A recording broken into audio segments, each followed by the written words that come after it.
दोस्तों नमस्कार, निरपेक्षवाद में आपका स्वागत है। दोस्तों आज हम जो जिस टॉपिक पे वीडियो बना रहे हैं बहुत इंटरेस्टिंग टॉपिक है।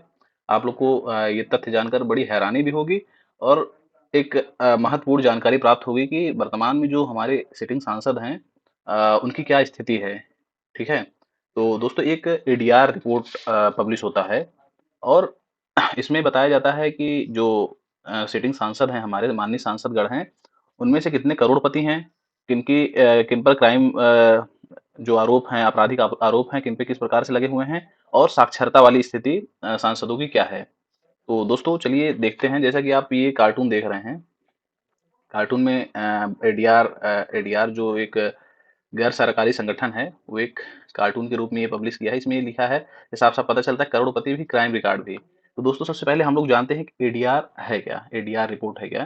तो सबसे पहले हम लोग देखते हैं एडीआर रिपोर्ट के बारे में। तो दोस्तों जैसे लिखा है, एडीआर का फुल फॉर्म सबसे पहले होता है एसोसिएशन फॉर डेमोक्रेटिक रिफॉर्म्स, ठीक है। भारत में एक गैर सरकारी संगठन है।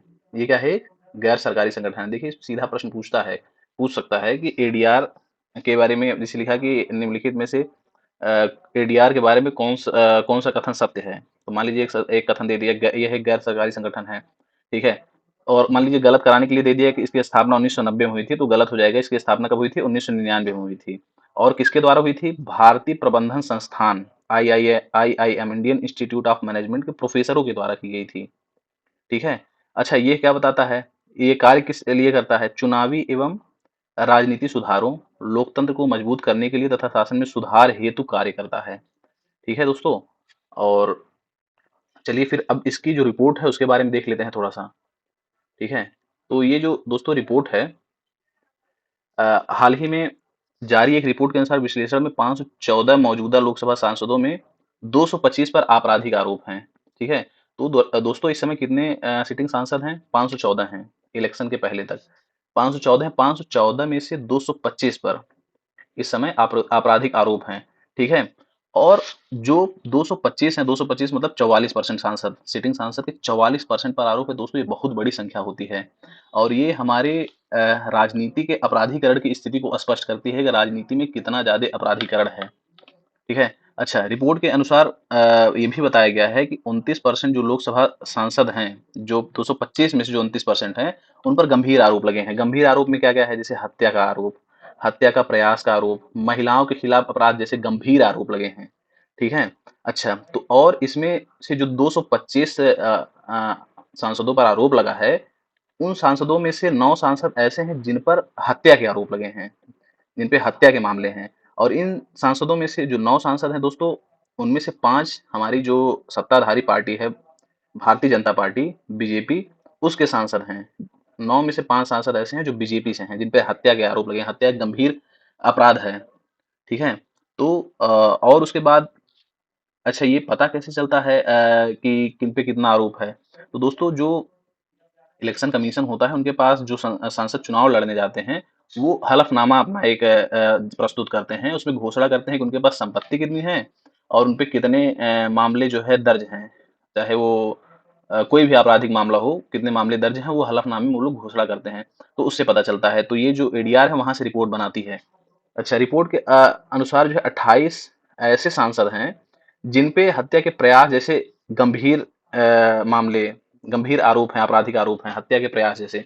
और इसमें भी आप लोग देखेंगे दोस्तों, ये 28 में से 21 जो सांसद हैं वो भाजपा से हैं, जो कि हमारी सत्ताधारी पार्टी है।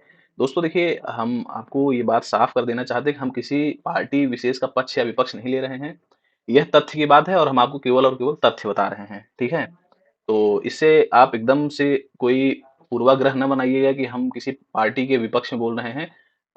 हम न्यूट्रल रहना पसंद करते हैं और तथ्यों पे बात करना पसंद करते हैं, ठीक है। आगे देखते हैं रिपोर्ट क्या कह रहा है। अच्छा एडीआर की जो रिपोर्ट के अनुसार उसने इन वर्तमान सांसदों के हलफनामों के विश्लेषण पाया है कि इसमें से 5% अरबपति हैं, ठीक है। 514 जो सांसद हैं इस समय, उनमें से 5% ऐसे सांसद हैं जिनकी संपत्ति 100 करोड़ से अधिक है, 100 करोड़ रुपए से अधिक है। और ये बहुत बड़ी बात होती है। जैसे अभी हम लोग कई बार पढ़ते हैं कि बहुत सारी रिपोर्ट पब्लिश होती है। जैसे अभी एक उसकी रिपोर्ट आई थी, अ, जैसे मान लीजिए कोई अनइक्वालिटी की कोई रिपोर्ट आती है कि जैसे वर्ल्ड इनइक्वालिटी लैब है दोस्तों, उसमें मतलब उनकी एक हालिया रिपोर्ट अभी आई थी, आपको बताते हैं। तो उन्होंने बताया कि भारत के जो 1% लोग हैं, जो टॉप 1% अमीर हैं, उनके पास भारत की कुल संपत्ति का लगभग 40.1% है संपत्ति।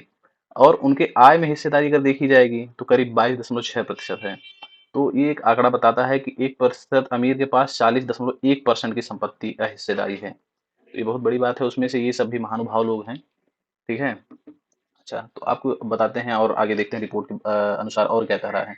अच्छा, राज्य और आपराधिक मामलों में अगर देखा जाए तो उत्तर प्रदेश, महाराष्ट्र, बिहार, आंध्र प्रदेश, तेलंगाना और हिमाचल प्रदेश, अगर इतने राज्य मिला लीजिए, 1 2 3 4 5 6 राज्यों में ही, इन्हीं 6 राज्यों में 50% से अधिक सांसद जो है आपराधिक आरोपों का सामना कर रहे हैं। ठीक है। अच्छा, अब देखिए एक और तथ्य है जो बहुत मजेदार, बहुत महत्वपूर्ण है। इसमें एक और एनडीआर जो अपने रिपोर्ट में बताती है कि जो 3 ऐसे सांसद का रिपोर्ट बताई है जिनके पास सर्वाधिक संपत्ति है। उन उनमें उन सांसदों में सबसे पहले तो है नकुल नाथ। अब ये जो महामहिम साहब हैं, महानुभाव हैं, कांग्रेस पार्टी से बिलोंग करते हैं। और इनके सांसदों की लिस्ट देखी जाए तो सबसे ज्यादा संपत्ति है। कांग्रेस की स्थिति दोस्तों किसी से बताने की जरूरत नहीं है। कांग्रेस इस समय अपने सबसे बुरी स्थिति में चल रही है। उनके एक नेता हैं जिनके पास सांसदों की लिस्ट में सबसे ज्यादा की संपत्ति बना के बैठे हैं। ठीक है। दूसरा है डीके सुरेश, ये भी जो दूसरे नंबर पे सबसे ज्यादा संपत्ति के मालिक हैं, वो है डीके सुरेश, वो भी कांग्रेस से बिलोंग करते हैं। तीसरे नंबर पे हैं एक निर्दलीय सांसद हैं रघुराम कृष्ण राजू। ठीक है, जिनके पास अरबों रुपए की संपत्ति है। और ये संपत्ति जो दिखाते हैं उसके अलावा वो कितना रखते हैं, ये भी देश की जनता कहीं ना कहीं जानती है कि देश की जनता आज बहुत साक्षर और बहुत पढ़ी लिखी हो गई है। ठीक है दोस्तों, आगे हम रिपोर्ट के बारे में देखते हैं। अच्छा देखिए, एक अमर उजाला जो है, अमर उजाला एक ग्राफ बनाया है, उसमें बताता है कि 2021-22 में कौन से पार्टी की कितनी संपत्ति थी और 2022-23 में कितनी हो गई। जैसे देखिए, भाजपा की संपत्ति 2021-22 में थी 1917.12 करोड़, और 2022-23 में उनकी संपत्ति हो गई 2360.844 करोड़, लगभग चार 400 संपत्ति इनकी बढ़ी है। फिर कांग्रेस का देखेंगे, कांग्रेस का घटा है 541 से 452 मोटा मोटी हुआ है। माकपा का भी। अच्छा, ये जो 6 राष्ट्रीय पार्टियां हैं उनकी उनका ये ब्यौरा है कि उनका कितना संपत्ति घटा और बढ़ा है। अच्छा, अब आप में देखेंगे, आप और भाजपा में और एनपीपी में, इन तीनों का बढ़ा है। ठीक है। कांग्रेस का और माकपा का और बसपा का, इन तीनों का घटा है। ठीक है। तो ये एक रोचक तथ्य है। भाजपा का, आम आदमी पार्टी का, एनपीपी का, इन तीनों का बढ़ा है। अच्छा देखेंगे, अगर परसेंटेज वृद्धि के मामले में देखें सबसे ज्यादा किसका हुआ है। वैसे सबसे ज्यादा तो देखेंगे एनपीपी का हुआ है, लेकिन आम आदमी पार्टी का भी लगभग 50% तक इंक्रीज हुआ है। ठीक है। और एक और देखेंगे कि जो भाजपा और कांग्रेस है, एक अमर उजाला ने एक और बहुत बढ़िया सा ग्राफ के माध्यम से समझाया है कि भाजपा का सबसे ज्यादा क्या बोलते हैं कि कहाँ से आमदनी का जो स्रोत है सबसे ज्यादा भाजपा कहाँ से है और कांग्रेस का कहाँ से है। तो देखिए, स्वैच्छिक अनुदान भाजपा का भी बहुत सबसे ज्यादा है, और इनका भी, कांग्रेस का भी स्वैच्छिक अनुदान से सबसे ज्यादा आय का स्रोत है। अच्छा। अच्छा, एनडीआर के अनुसार राजनीतिक अपराधीकरण शासन व्यवस्था में अपराधियों, कानून का उल्लंघन करने वालों और भ्रष्ट व्यक्तियों के प्रवेश को व्यक्त करता है। बताते हैं कि इस समय राजनीति में कितने अपराधी हैं, कानून का उल्लंघन कौन कौन से व्यक्ति कर रहे हैं जो इसमें राजनीति में हैं, कौन कौन कितने भ्रष्ट हैं, उन सबको बताता है। ठीक है। अच्छा, रिपोर्ट में सांसदों की शैक्षणिक पृष्ठभूमि और उम्र आदि को भी रेखांकित किया गया है।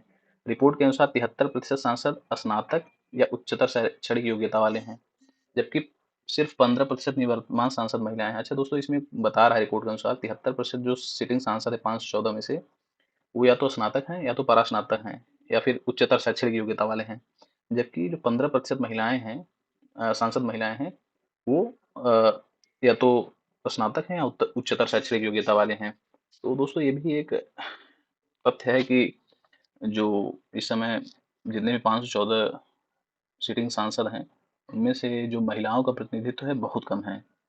ठीक है। उसके बाद आगे देखते हैं। आगे आपको बता ही दिए हैं कि एडीआर क्या है दोस्तों। बाकी आप लोग देख सकते हैं, जैसा इसमें बताया गया है, 73% सांसद उच्चतर और स्नातक या उच्चतर शैक्षणिक योग्यता वाले हैं। जरूरी नहीं है कि स्नातक कर लिए हैं तो वो स्नातक के योग्य हो गए हैं। कई बार डिग्रियां खरीदी बेची जाती हैं। उत्तर प्रदेश, बिहार और जो नॉर्थ बेल्ट है, हिंदी बेल्ट है, यहाँ बहुत सारी ऐसी यूनिवर्सिटीज चल रही हैं जहाँ आप बिना एग्जाम दिए किसी दूसरे के माध्यम से एग्जाम दिलवा कर भी आप डिग्री प्राप्त कर सकते हैं। ठीक है दोस्तों, धन्यवाद। अगर वीडियो आपको अच्छी लगी हो तो आप वीडियो को लाइक करें। अगर कुछ ना समझ में आया हो, कुछ और पूछना हो तो वीडियो में कमेंट कर सकते हैं। अगर आपको नहीं भी अच्छा लगा हो, कुछ और जुड़वाना चाह रहे हो तो कमेंट करके ज़रूर बताएं। वीडियो को अपने दोस्तों के साथ शेयर करें दोस्तों। धन्यवाद।